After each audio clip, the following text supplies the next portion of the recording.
This is Win News. Tonight, a Lake Heights man killed in a tragic accident at Kiama. Outrage over plans to demolish a century-old building at Thirroul. And an investigation into what caused this house fire in Warilla. Good evening, I'm Kerryn Johnston. I'm Geoff Phillips. Also tonight, 2 teenagers charged over the robbery of a young boy. And the push for CCTV in Corrimal's Main Street. Tragedy struck a close-knit concreting company today after an employee was crushed between 2 trucks in a horror accident. While investigations are still in their early stages, an NBN co-contracted truck was at the centre of the accident. A distressing accident in the middle of a suburban street. It's a tragic accident that's happened, and everyone has been affected by this job. Crash scene examinations will be critical to the investigation, with officers working to determine key factors such as speed, distance and the point of impact. The 20-year-old driver of the NBN Co truck was taken to hospital for mandatory testing. Police say he will be interviewed at a later stage. In a statement, the NBN Co said it is working with its contractor to assist police, while the Broadband Minister Stephen Conroy says the government will monitor the outcomes of the investigation. Brina Barrett, Win News. A Port Kembla truck driver will return to work on Monday following a terrifying incident near Gundagai this week. These are photographs truck driver Clinton McGarry took following the incident on Tuesday night. He was travelling south on the Hume Highway in a semi-trailer when he said he witnessed a hooded figure climbing the safety barrier of the Muttama Road overpass. He instinctively swerved to the right before a 10-kilogram block of concrete crashed through the windscreen, landing on the passenger seat. Police are investigating and have asked anyone with information to contact Crime Stoppers on 1800 333 000. Still to come on Win News, why today is a good day to give up smoking. And at least 600 people oppose a plan to build a boardwalk across Lake Illawarra.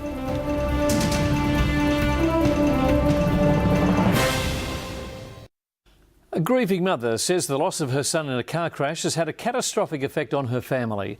Today, on Fatality Free Friday, she's sharing her story, hoping to make people think twice about their actions on the road. At 21 years old, Craig Innes had the world at his feet. He topped his mechanical engineering class at Wollongong University. There is no coming back from it. Lauren Barker, Win News. The long-term lease of Ports Kembla and Botany will begin tomorrow after the state government accepted an offer from New South Wales Ports worth more than $5 billion. Expressions of interest are also being called for local infrastructure projects to determine where to spend the $100 million windfall for the region. Amy Duggan joins us now with sport and a late change for the Dragons side. That is right, Geoff. There has been one of their big men is out for tonight's game. Also, a busy couple of weeks for soccer in the region, and the Thirroul Butchers document 100 years of carving up the opposition.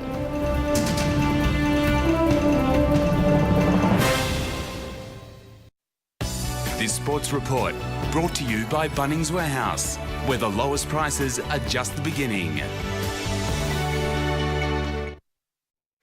The Dragons have made a late change for tonight's clash with the Bulldogs. Dan Hunt won't play. Jack Stockwell has moved to the starting side and his spot will be taken by versatile forward Will Matthews on the bench.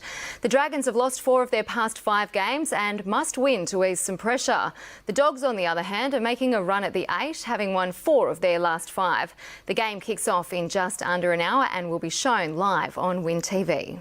Round 10 kicks off tonight with Cringilla hosting Coniston. Rob Beaumont, Win News.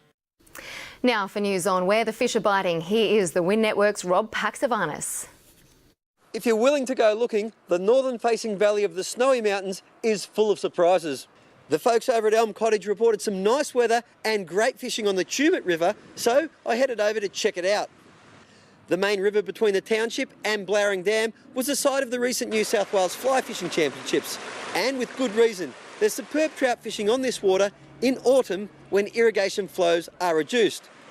With the low flows, you can get out onto the gravel bars and cast into the holes and eddies, where you'll get good numbers of feisty rainbow trout on bait, lure or fly. There's also some bigger rainbows and massive brown trout for the more experienced angler. More on that on an upcoming episode of Fishing Australia. And if you don't mind the cold, then further up the valley at Talbingo and into the high country, there's some big brown trout, especially leading up to dawn. And the great thing about this side of the Snowies is that you can quickly duck back down into the valley where it's nice and warm, ideal conditions for a bite of your own. Yes, lots of fantastic options in the Tumut Valley, and when the rivers close at the end of the long weekend, anglers will turn their attention to the lakes where there's plenty of trout and native fish on offer. Rob Paxavanis, Win News.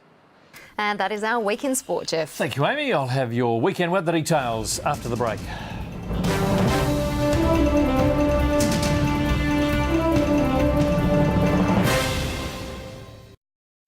Tonight's weather forecast brought to you by Big Tick Value from Terry White Chemists. Value Health. Well, a perfect autumn day to end the season, but the weather is about to change. First, the satellite photo. Thick cloud is generating thunderstorms and patchy rain in New South Wales, Western Australia and Tasmania. On the synoptic chart, a low pressure system and trough will cause heavy rain areas, storms and gusty winds in Victoria, New South Wales, Tasmania and South Australia, while onshore winds will cause showers in coastal parts of Queensland. Top temperatures for today: Wollongong managed 24 degrees, Bowral 20, 24 in Nowra, Ulladulla 23, 22 for Bateman's Bay, Maria 24, 22 in Narooma, 21 in Bega, 20 the top in Merimbula and Eden. Now the forecast for the Illawarra and the Highlands for the first day of winter: an overcast start bringing rain with moderate northwesterly winds. For the south coast, a cloudy Saturday with areas of rain developing and moderate north to northwesterly winds. Seas running at 1.5 metres on a 1 metre swell, with the first high tide tomorrow coming at 8 minutes to 2 in the morning. The low occurs at 8:35. So, first day of winter, Eden with a top of 17 degrees, the same for Merimbula, 16 in Bega, Narooma 20, 22 the forecast top in Maria, Ulladulla expecting 21, the Shoalhaven 19, 9 to 15 degrees on the Highlands, in Wollongong 16 to 20 degrees. And looking further ahead, well, winter is here. A rainy end of the weekend, the chance of a shower again on Monday, clearing on Tuesday. And that is Win News for Friday the 31st of May. Join us again on Monday for the best hour of news in the country. Have a safe, enjoyable weekend. Good night. Good night.